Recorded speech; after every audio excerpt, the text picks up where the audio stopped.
Hello, everybody. Good afternoon. Assalamu alaikum. Sorry about the wait. Can I get some people to chat us? Let us know that you can hear and see us.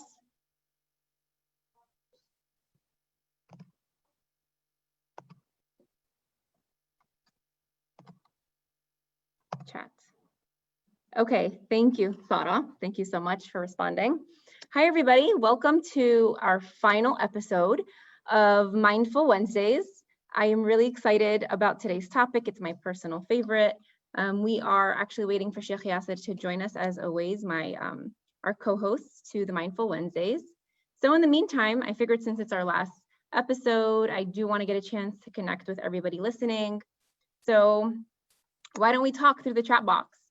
Tell us some things that you've been thinking about regarding our Mindful Wednesday episodes, or if you even want to just tell us about your Eid plans. We love to engage with our community, so give us some ideas. Let's have a conversation before Sheikh Yasser can get on.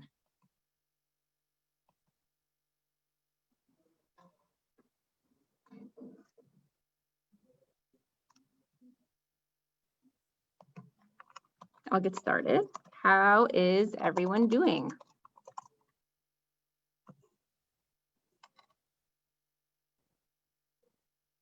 Sorry about the wait. Sheikh Yasser should be joining us anytime soon.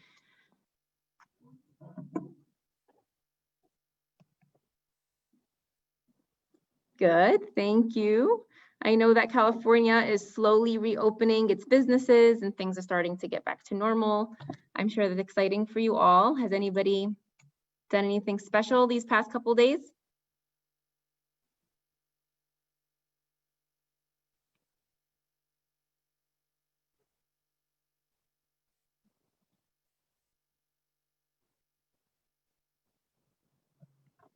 Okay, I take that as a no.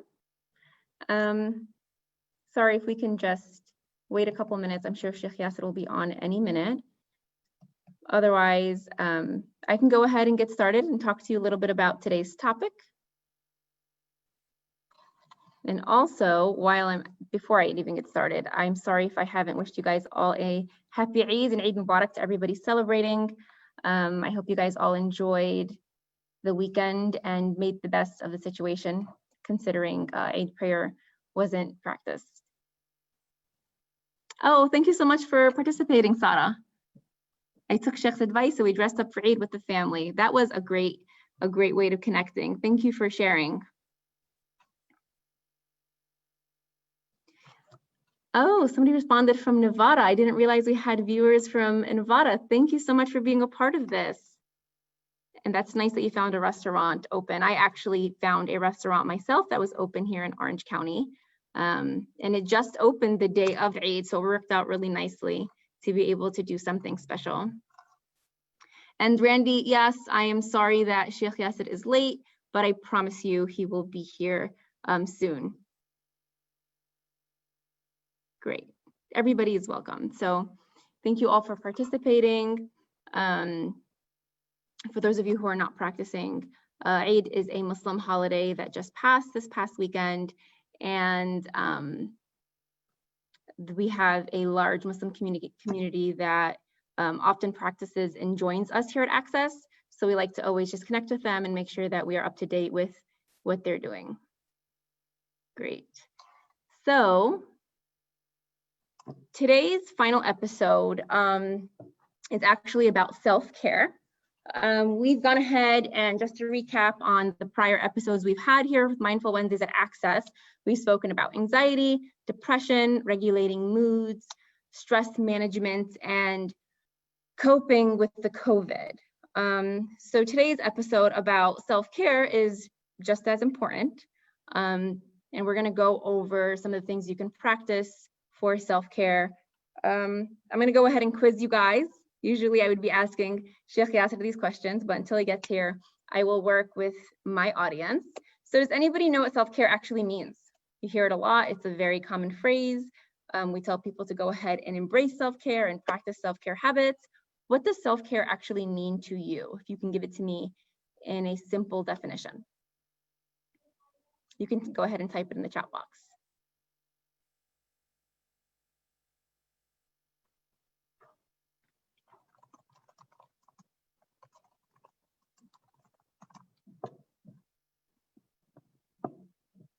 And don't worry, no right or wrong answers. Well, Randy, I just asked that question. So what does self-care actually mean? What does it mean to you? Ghadir, thank you for responding. Things to do for yourself that is good and healthy for the soul. Oh, and I see that Sheikh Yasser is here. Let me go ahead and unmute him.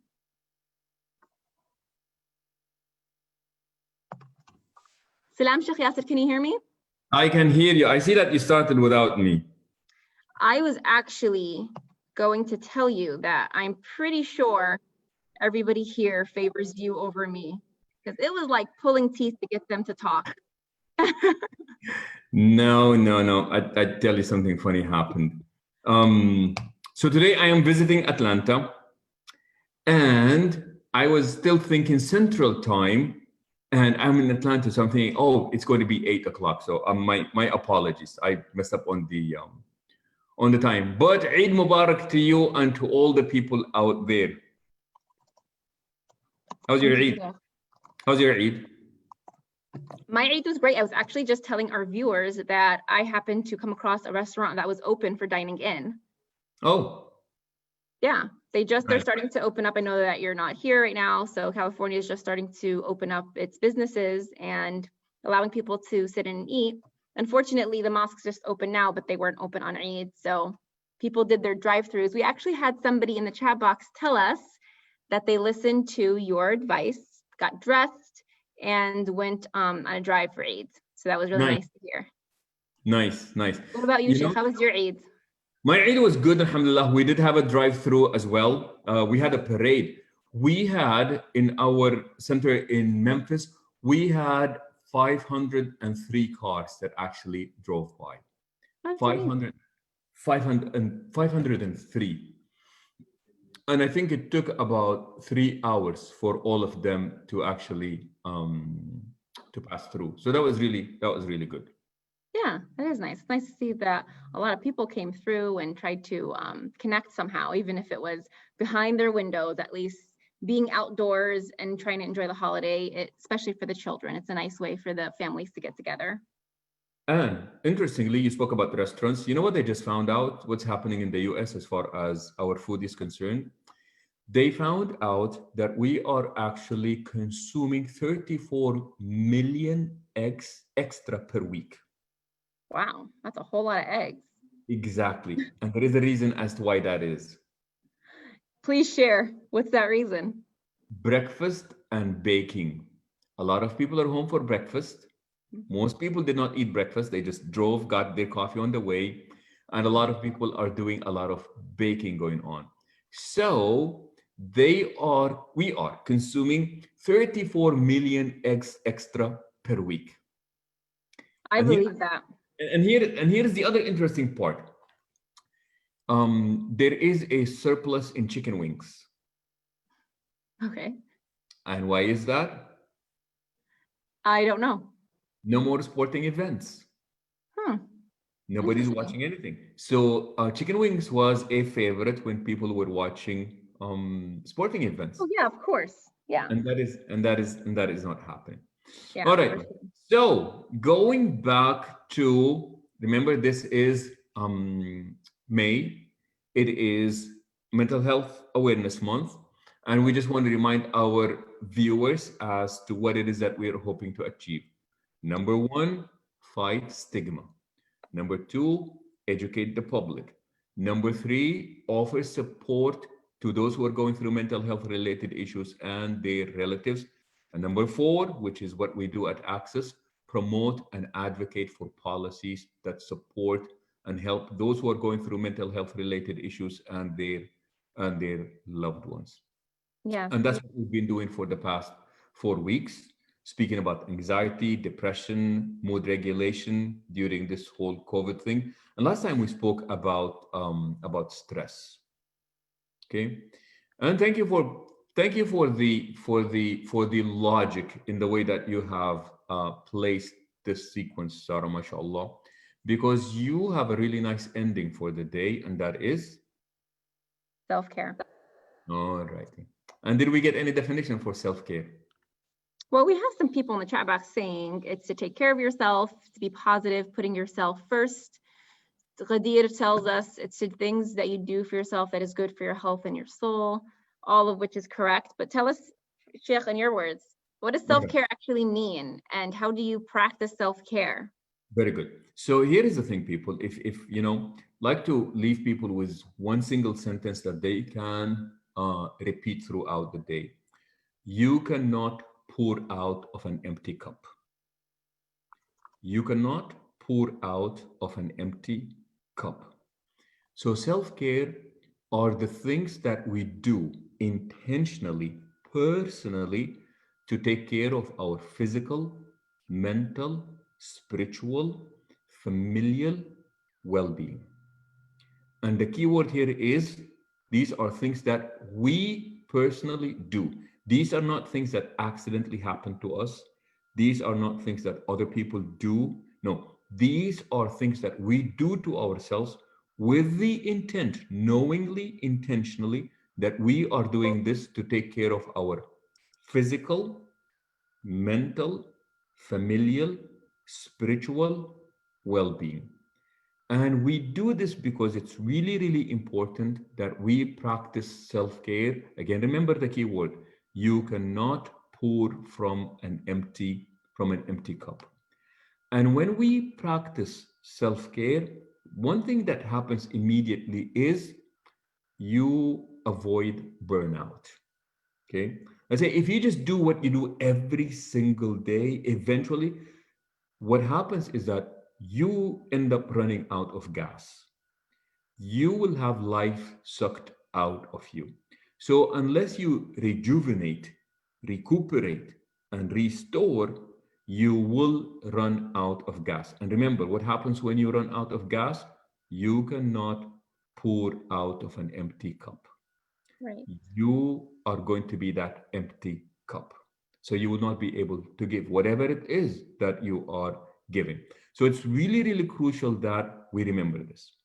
Also, when we practice self-care, we actually become more productive. Okay, in whatever way. Okay, as parents, we actually become more pleasant. A person who is running out, who is running on fumes or they are out of gas, they are not really happy campers. They're very tired. And unfortunately, we also risk becoming resentful. You can literally end up resenting your family members if you do not pay attention to the importance of you needing to take care of yourself. You end up resenting the very people that you are trying to help and support, which is going to leave you very bitter and very resentful, and you are just not going to be a healthy person to be around. So avoid burnout, and most important, also becoming more productive. And you can just see ourselves, you go there and you do something good, you do something fun, and you come back and there is just, you just come back and you are rejuvenated, you're feeling better, which means now that my ability to give, my ability to contribute is actually much better. I'm not sure if you're following. I am. Actually, I'm taking notes, and everything you're saying hits home for me, absolutely. Self-care is a very important activity that we do for our physical, emotional, and mental health, just like you said, Sheikh Yasser. So it's very important that we listen to our body, we develop a connection with our body, because even self-care, besides you taking care of yourself, you're taking care of your positive feelings, you're being able to boost your self-esteem, because it's important that you remind yourself that you and your needs are important. So I really do appreciate everything that you're saying regarding some of the self-care benefits. And as a result, we also, remember that's what we're trying to do, we actually potentially can become happier and less stressed. Okay.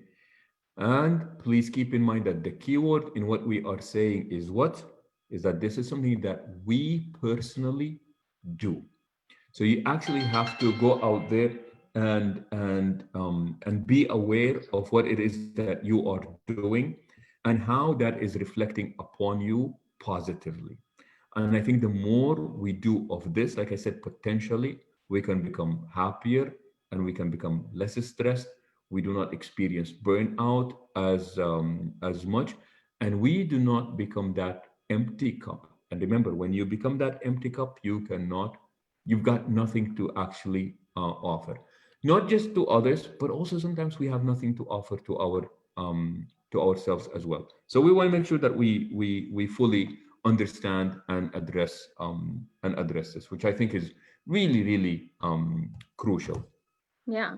And just going back to like Mindful Wednesdays, I thank you for saying that we chose the best topic to end on, because obviously things like anxiety and depression and regulating moods and stress management, those are all normal and common things that everybody can go through.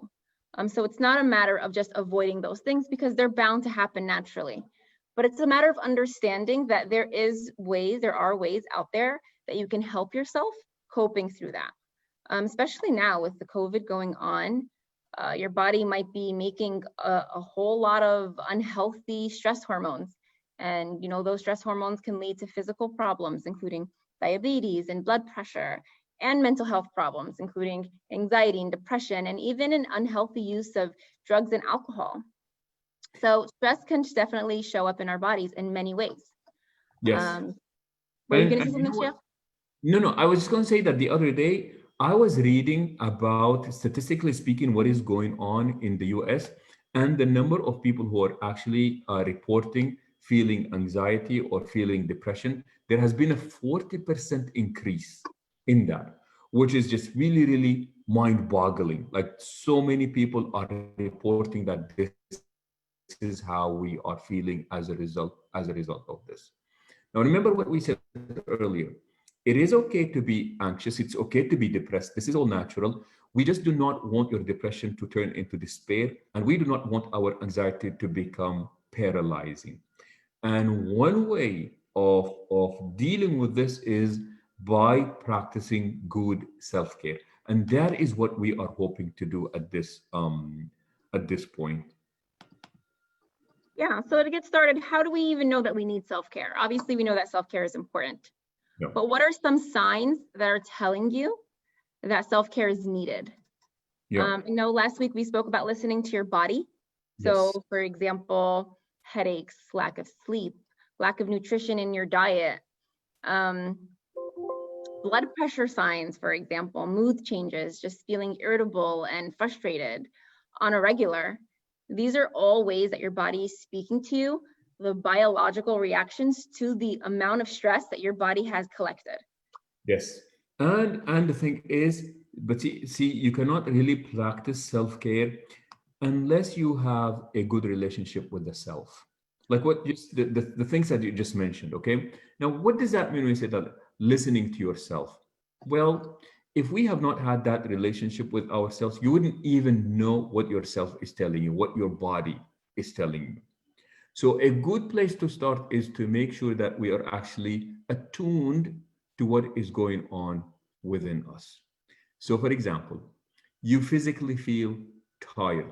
I don't know if this has happened to you. Have you ever like found out that you just cut yourself and you see like blood all over? It's like I don't even know how that happened. I don't even know when that happened. Right. Now, sometimes you get paper cuts and you're not even paying attention to it. Okay, and that is fine. But that's what happens sometimes with our body when we are not listening to it.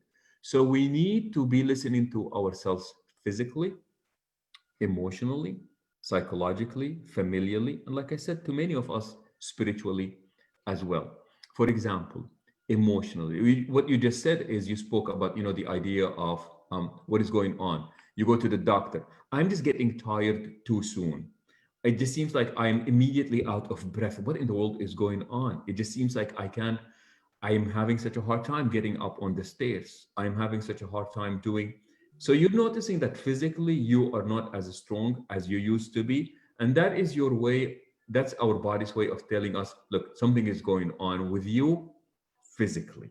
Okay. So pay attention to these signs. Like we said last time, if you remember, we said that stress can cause high blood pressure, for example. Anxiety can cause ulcer as well. And many times we may have emotional issues that we're not taking care of, but they are exhibiting themselves in a physical form. Okay. So we need to be listening to our bodies physically. Okay. Secondly, need to be listening to ourselves emotionally. For example, I am finding myself to just being easily irritated. Okay. I am noticing that I am becoming very bitter. I am noticing that I am just becoming unpleasant. I am noticing that I no longer enjoy the company of people. I am noticing that, and you go on this path and say, wait a minute, I I found a lot of joy in 1, 2, and 3, and I no longer find joy in these things. So we want to make sure that we listen to ourselves physically, and we also listen to ourselves emotionally as well, which unfortunately a good number of us actually fail to do. Listening to ourselves emotionally. Yeah, absolutely. So when it comes to self-care, we do want to talk about some of the simple things you can do every day that might seem actually really simple and unimportant, but they are evidence-based and they're shown to be effective and change your productivity level. So Sheikh, that made so much sense. When you are going about your everyday, very busy life, you do need to take a break and just remember yourself and take care of yourself. That's why a lot of times when you do go to the doctor's office and they are about to do testing, they always tell you to take a deep breath. Yep. Is it okay if I interfere in this session and I just tell everybody for the next 15 seconds, if we can all just take a deep breath and embrace a self-care practice that is super simple? Okay. Do you want to see? Do you want to see me do it? I do, Sheikh. Why don't you go ahead and take a deep breath for us? Suck out the air in the entire room. Okay. Yeah. You have to So fill up the belly. yeah, and Sarah, I think it'll be nice to tell the people that sometimes when we do not breathe properly, because remember when we breathe in, which means that our cells are carrying the oxygen into all the different cells in our bodies. When we breathe, sometimes when we don't do that, we actually end up depriving ourselves. So one thing that we need to learn is, the whole idea of just breathing properly. So the recommendation is that see if you can just breathe in using your nose only. And a good way to practice this actually is to get a book, any kind of book, lie on your back, okay, preferably on a solid surface, like such as on the floor, not your bed, okay. Open the book to the middle page, put it on your belly, okay, and then you're supposed to inhale and exhale. And when you inhale, the book is supposed to go up, okay, because you're on your back and you can see your belly. I hope you can see your belly. I can see my belly when I'm on my back. I think that's normal. My belly is like mashallah. All right. So what happens then is, so you open the book to the middle page and you breathe in. And when you breathe in, the book is supposed to go using your nose only. But here's the trick now. When you breathe in, see how long you can hold the book for. Okay. And then exhale. And when you exhale, see how low you can bring the book in, which means that what we're doing is that we are absolutely filling our lungs with a lot of air and we're holding it in. The holding it in really helps in relaxation. And that Yes. is, you breathe in and you hold it, and you hold it, and you hold it. And then see, when you exhale, you do the same thing. And I like the book part because it gives us a visual. How high am I going and how long can I hold it for? And how low am I coming and how long can I hold it for? It's really, really brilliant. Now, preferably, we would want you to do this at least 15 times. Breathe in, hold the book up there, breathe out, hold the book down there. Okay, so preferably 5, 7, 5. 5 seconds, breathe in for 5 seconds. Okay, that's a bit long, that's really long. And then hold it for like 7 and then breathe out. Okay, Right. and take your sweet time. Okay, remember Thank you for that thorough description, Sheikh. I wonder if people are now feeling like they have homework to do and they have to actually work on breathing. Yeah. Actually, what would really be nice is make this into a family activity. Everybody get your book, put it on your belly, see who can put it up highest and who can. People who are a little bit well-rounded, like I am, mashallah, tabarakallah, um, they can't really win and use that against other people. Okay. That definitely sounds like a nice family challenge. It I is. like It that idea. really is. And you just time each other how long and how far. And it is absolutely an excellent way of relaxing. And it fits perfectly with our definition. Remember, it is any activity that we deliberately Right. do in order to take care of our mental, emotional, and physical health. Absolutely. So we're going to break it down to 3 steps, right? Self-care, number 1, self-awareness. So we just spoke about your body's reactions. So Yeah. things like lack of sleep and lack of nutrition, lack of water. Obviously, your body is speaking to you and telling you that it needs to be taken care of. Step Yes. number 2 is making a plan for you, figuring out what actually helps you. What does self-care mean to you? And number 3 is coming up with a program. And just like Sheikh Yasser mentioned, deliberately making an effort, putting it in your schedule, and making it a habit, right? So what are some of the things? I mean, we're saying that like practice self-care, but self-care to me might be different than it is for you, Sheikh. So what are some things that you do to promote self-care for yourself? Well, I tell myself that the most important relationship that I am going to have is my relationship with myself. Okay. So to me, I am going to make sure that I have a good relationship with myself. And the goodness of that relationship is going to be expressed by how much self care do I do. And if I want to improve the relationship with those who are around me, I must be able to rejuvenate myself so that when I come back and I have more energy, I am actually more pleasant, and that actually people are going to enjoy my company.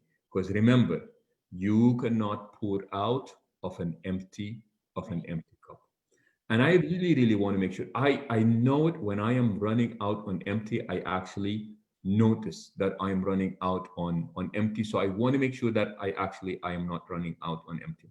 Interestingly though, they found out that people who come from certain cultural backgrounds do not practice self-care on the basis of their culture. And I'm not sure if our viewers can participate in this. People who come from Eastern cultures, do you think that they are more likely to practice self care or less likely to practice self care? As we're waiting for our viewers, what do you think? Less likely. And why do you say that? I'm not sure if the culture promotes self-care as much as maybe Western culture does. Okay. And see, and keep in mind, so when we speak about culture, by the way, remember, every time we speak about culture, we're not talking about right and wrong. Okay, that's not what we're talking about. So we're talking about cultural values. What do these cultures value, more than others? But they found out that people who come from these cultures, I'm talking about the cultures that we come from, do not participate in Ghadir.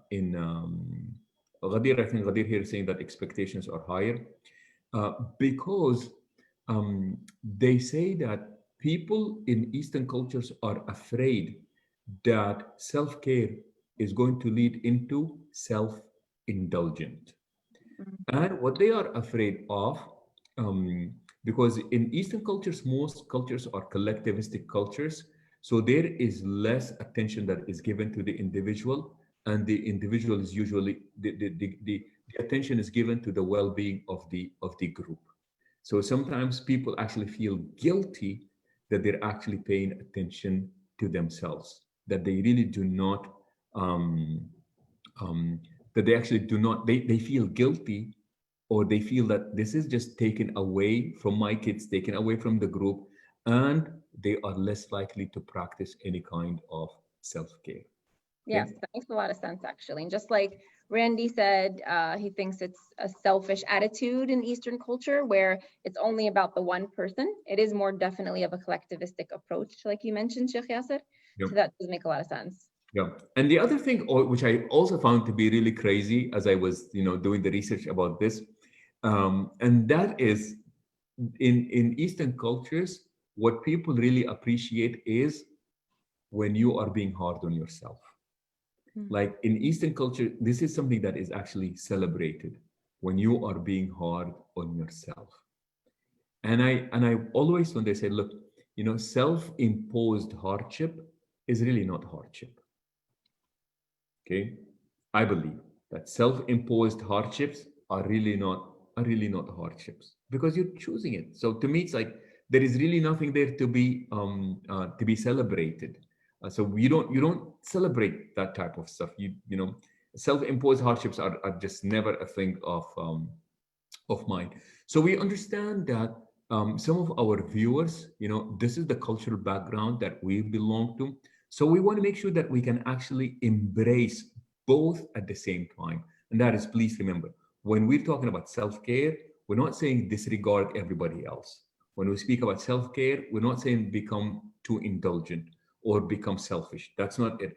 What we're saying is when you are actually doing better, we are able to, express more positive feelings and attitudes towards those who are around us. And I thought that, that kind of clarification is actually really, really important.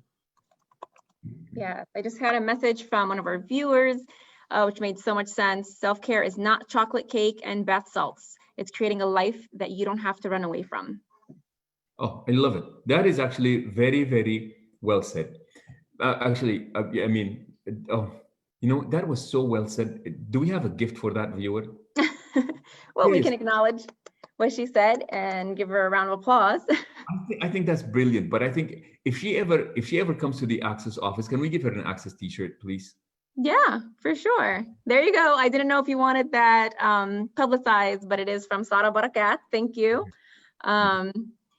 You're welcome. Yeah. And Remember, she it just may wanted not to be put, the original quote, but I think that the usage of it is brilliant, and the fact that you actually shared it with us is actually also very, very brilliant. So please, keep sharing these thoughts with us, and that is where we say meaningful self-care, because the whole idea of eating the type of food that I like, that's not just self-care. That becomes something else, but it's not self-care. Even if you decide to call it self-care, it does not become because you called it. So we want to make sure that this is the case here. Okay. right.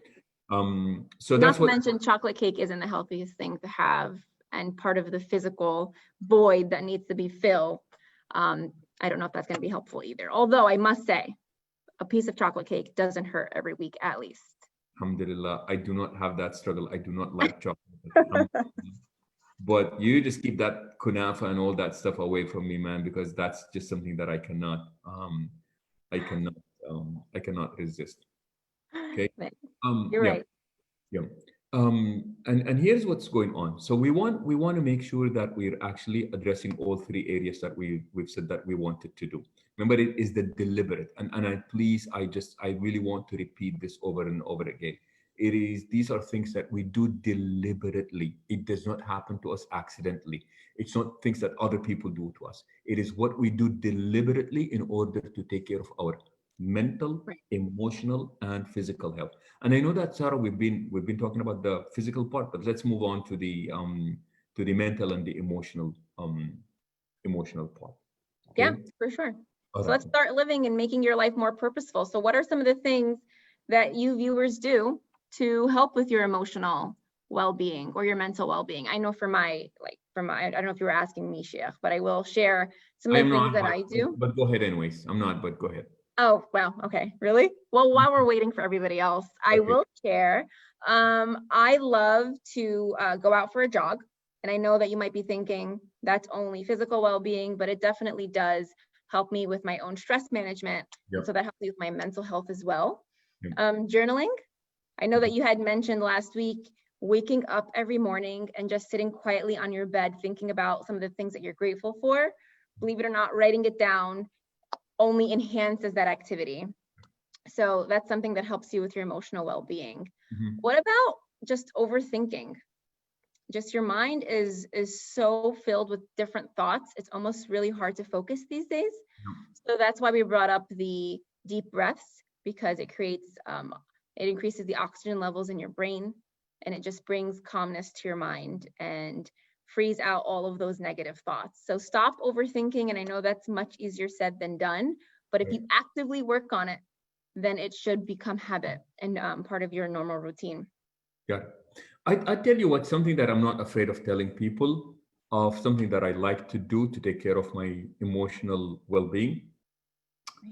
I actually do not mind crying. And that is interesting because what happens is sometimes when there is just so much that is going within us, one way of our body telling us that we are not in the state of equilibrium.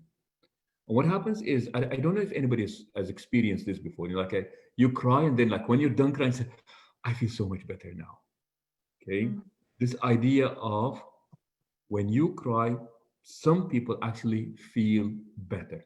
And that is our body's way of just bringing us into the state of equilibrium. So you don't need to shake yourself out of crying if if that's what's coming to you, then I just say, really embrace that, and you do not need to fight that urge. Please don't make it a lifestyle, but when you do need, that is also one way of taking care of your emotional needs, which is really really brilliant, and I think is really really important that we address this. For Okay. sure. That's definitely a good release. Crying is always helpful. Yeah. I do want to share something with our viewers that one of our team members here at Access had sent over to the mental health department. It's a link. I just put it into the chat box. I'm going to try to open it and share with you all. It's from the California Surgeons General stress relief pamphlet. And it goes ahead and speaks about the importance of stress management during this time with COVID. But even outside of this time, I'm sure everybody leads a very super busy life and needs some self-care maintenance. And so with that being said, what I really liked about this packet is that at the very end, I'm trying to figure out a way to share my screen with you. Sorry about that. If everybody can just actually click on that link, that would be helpful too. But there is a green button there that says share screen. Yes, there is. You're supposed to press on it. Really? Is it that simple, Sheikh? Yes, it's very simple.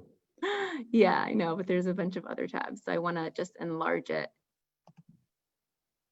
And you get to choose, do you want to, I think, share screen or share window. But while we are waiting for her, inshallah, it will happen sometime this evening. Here is something else. A question that you asked earlier about how do you know that you are experiencing burnout? And I tell you something that I get from mothers a lot, which is really, really incredible. And for all the moms that are out there, absolutely love and appreciate what you do. And that is when moms come and tell me that they feel so empty that they believe that their work does not have any meaning. And I am shocked every time I hear this. Like, are you serious? You are a mother. What do you mean? I just do the same thing over and over again. Wake up the kids, get them ready to school, make their breakfast, and then I rush them out. And at least that's before the COVID. And then, once they leave, I, go and clean up after them. And by the time I am done, it's time to cook them lunch. And by the time I'm done, it's time to receive them back from school. And by the time they eat, it's time to go on their homework. And I just get to do this all the time. And I just feel that this is just so meaningless, they would say. And that is how you know that somebody is experiencing burnout. When they do not see meaning in what they do, that is one of the greatest signs that you really are experiencing burnout. So the minute you do this, we know that there is a problem, because being a mother is the most important job that is out there. So it is time to say you need to do some self-care, inshallah. Also, something that's also very, very important. We're still waiting for you. I'm waiting for you to give me the go. I figured it out. Oh no. Okay. So now, did you figure it out yet? Yes, I did. Let me Okay. share it with you guys. Congratulations, mashallah, tabarak. Aywa. Thank you, Sheikh. Okay, here it is. Can you see it, Sheikh? Things Yeah, to we embrace. can. Yeah, we can. So yeah, it's a pretty thorough packet. But if you scroll down to the very bottom, what I liked about it is there's a checklist. It's the Okay. self-care templates for adults. But I'm sure, as you mentioned, for the moms out there, the parents, if they want to go ahead and tweak it to cater to their children, I'm sure that they can get creative in putting that together. But there are some of the goals at the bottom that you can support your health with. So self-care planning, remember we spoke about before, just coming up with a routine, Right. something that's manageable, flexible, and simple. Right. Something as simple as breathing 15 times a day and actively working on it. Limiting screen time, planning with family just for support. Of course, just with support, you all know, we've mentioned it every time we got on here. We have a mental health department here. We provide therapy sessions. We provide one-on-one consultations too. If you just need to speak, we are here to hear you. Supportive relationships, speaking together, quality time, family quality time. We've brought up the family game night. That was one that a lot of our viewers liked hearing. Eliminating screen time, having regular no electronics time. That's going to be a hard one to master. Exercise. What I also like is, besides it telling you some of the tips, they also allow you to come up with your own thing, because self-care is not, I mean, even though it's a universal practice, it's not something that we can brush for everybody. Right. Nutrition, drinking a lot of water, making sure limiting my alcohol consumption. That's a really big one too. Making sure that you stay away from these things or decrease them just for your own nutrition. And sleep. You have to be consistent with your sleep. Your sleep pattern should be regular, making sure that you turn off your electronics before bed and creating your own goal when it comes to sleep. So for example, one of my personal goals, if I had been working on this agenda, would be a 15-minute power nap every single day. Super, super important. Mindfulness. Taking moments throughout the day to notice how I'm feeling, both physically and emotionally. Listening to your body, thinking about how you feel, and doing something about that.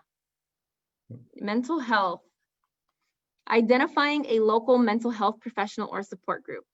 Sheikh, if I end up reaching out to you, you know why. I need to support my own mental health, but we do have that here as well.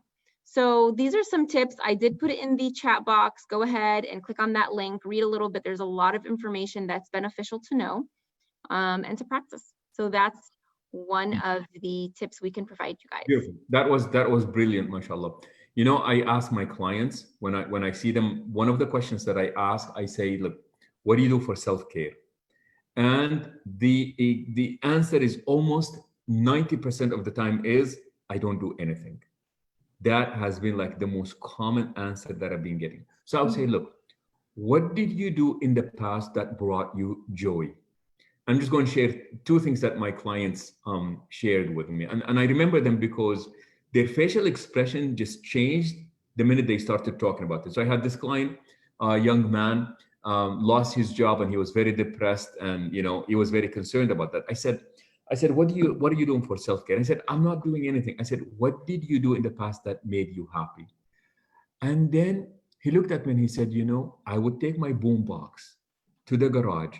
I have two daughters, put on some music and just be silly with my daughters. We just start dancing for half an hour. It was like some Middle Eastern, Persian, Afghan music. He said, that's what we loved. And that's what I did with my two girls.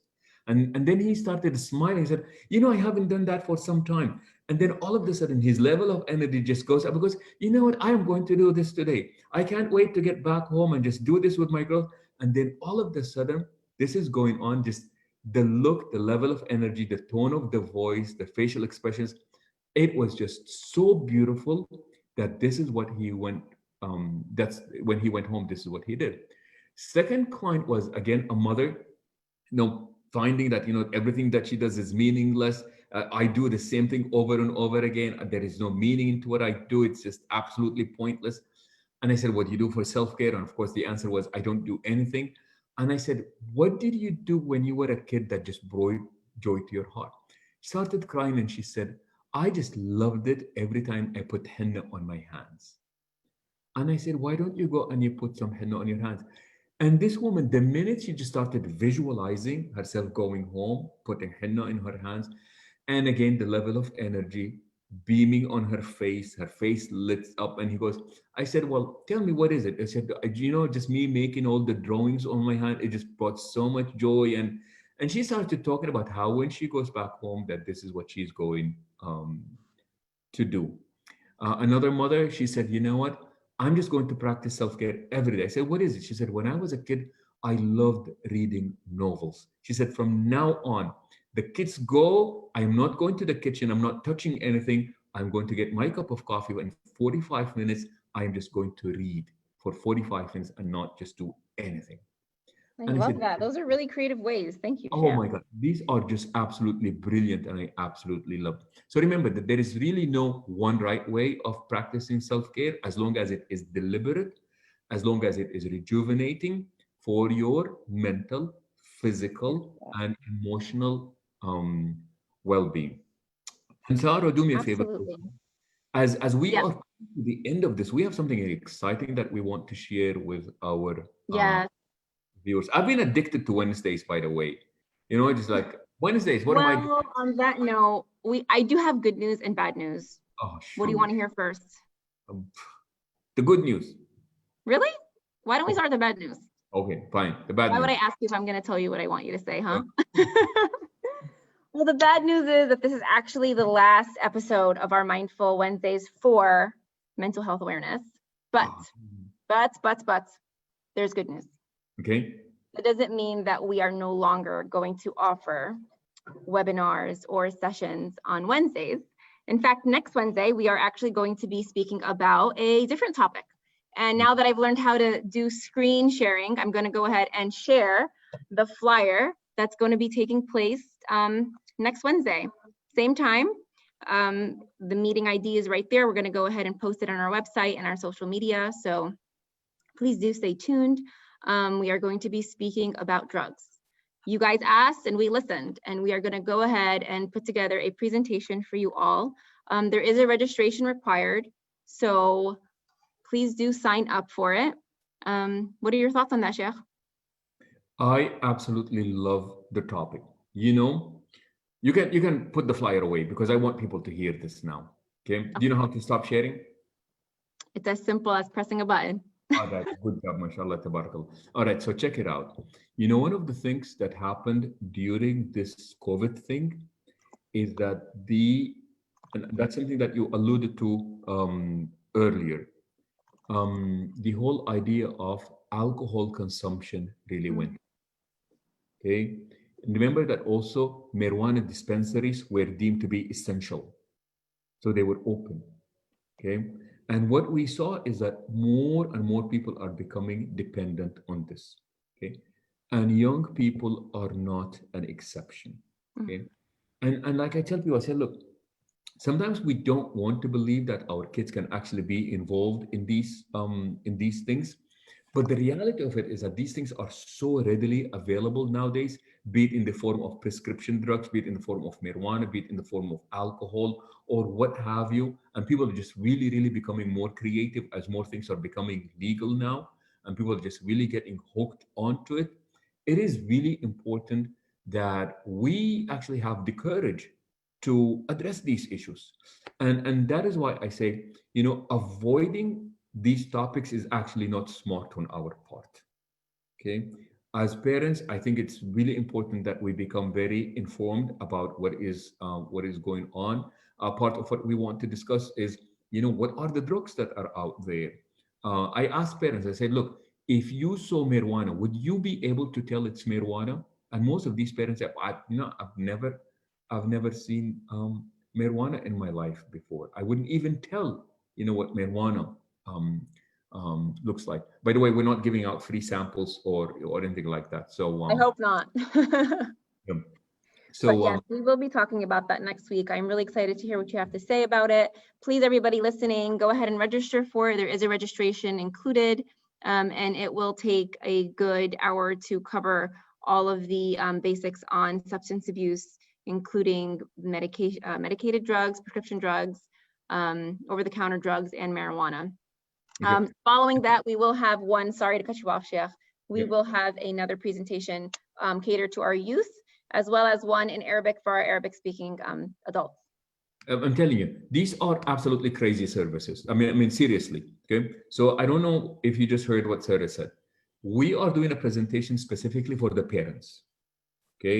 And we addressed, the questions that you put, why are kids using drugs? How do I know if my kid is using drugs? And what do I do if my kids is, using using drugs? I just tell you this quick story so that, maybe just to get our parents interested there. One time I had this frantic parent, lovely woman, calls me up and she said, look, it was midnight. She said, I don't know what to do. My son is having seizures or seizure-like symptoms. She calls 911. 911, the paramedics, they show up, they take a look at the kids and they said, your son just overdosed on brownies. And with a big shock on her face, and she said, I did not make any brownies today. She had no idea what the paramedics were talking about. I don't know if you know what they're talking about. Okay. I do, if You you're do? asking me. You do? Well, I know what you're referring to, just Okay. to be clear. And what happened is, and this is just, so there is this idea of, and I tell this to people, say, look, but if we talk to our kids about drugs, are we not like opening their eyes to all the things that are out there? Or my favorite is when people say, you know what, if I talk to my kids about these things, I'm afraid that they're going to lose their innocence.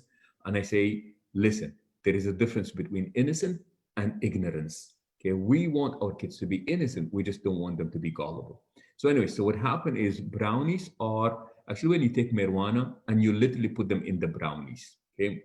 And what happened is that, this kid is eating the brownies, but he was not feeling the impact of the brownies soon. So he just kept eating until, he wanted to get high sooner because it takes longer to digest than, let's say, to smoke.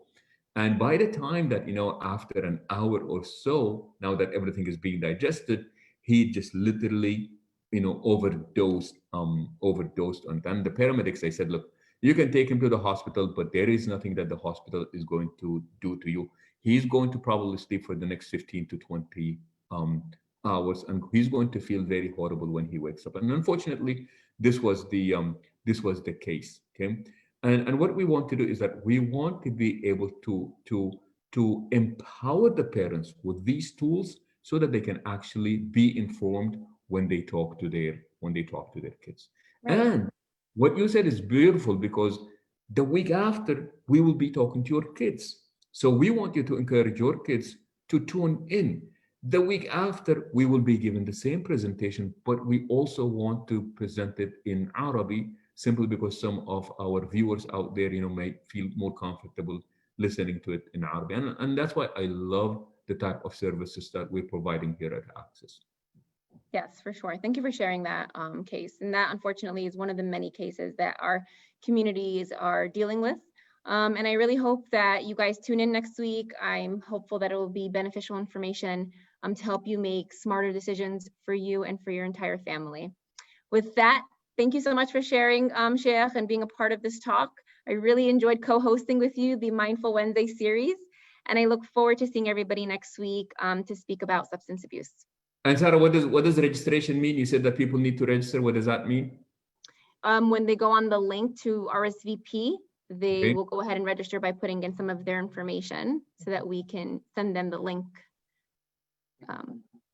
Yeah, but it'll be posted on social media, including our Facebook, Instagram, and our website. And I'm hoping that everybody here is subscribed to our website, so you will automatically be getting an email regarding it.